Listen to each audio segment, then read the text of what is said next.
दिल की बातें आप सुन रहे हैं इमरान साजन के साथ। हमने शाहराह के कोने पर एक दूसरे को अलविदा कहा। सड़क के उस पार पहुंचकर मैंने पीछे मुड़ के देखा तो तुम भी मुड़ी और हाथ हिलाकर मुझे अलविदा का इशारा किया। लोगों और गाड़ियों का एक दरिया हमारे सामने बहने लगा।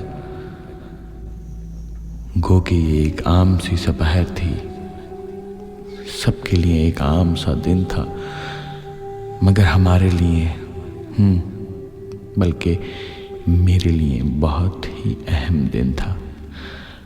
मैं ये कैसे जान सकता था कि यह गमनाक और अमीक दरिया मेरे सामने बह रहा है। और अब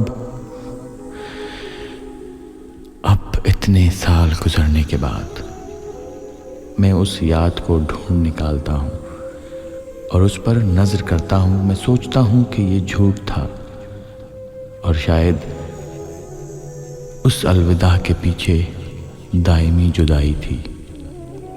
कल रात मैं अपने कमरे में ही ठहरा रहा और उन तालीमात को फिर से पढ़ा जो अफलातून ने अपने उस्ताद से मंसूब की हैं। मैंने पढ़ा कि जब जिस्म का खात्मा हो जाए तो रूह निकल कर जा सकती है।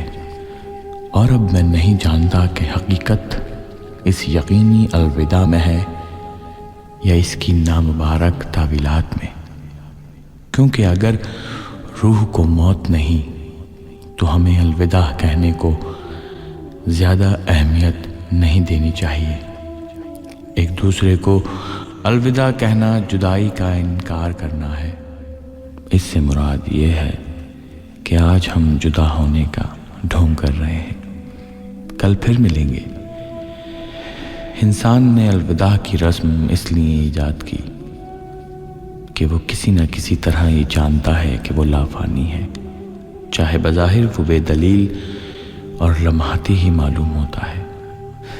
सामईन, हम शुक्रगुजार हैं आज के शायराना कलाम के लिए नौजवान शायरा अफशा सहर के। सामईन, अपने होस्ट इमरान साजन और इस प्रोग्राम के प्रोड्यूसर मुस्तकीम गौरी यानी MG को इजाज़त दीजिए इस अलविदा के साथ कि हम फिर मिलेंगे इसी दिन इसी वक्त अपना कराची FM 107 पर। फिर कुछ नई बातें होंगी, दिल की बातें, कुछ नए गीत होंगे, कुछ नई गज़लें होंगी, कुछ नई नज़में होंगी, लेकिन सब होंगी दिल की बातें। दिल की बातें इमरान साजन के साथ। सुनते रहिए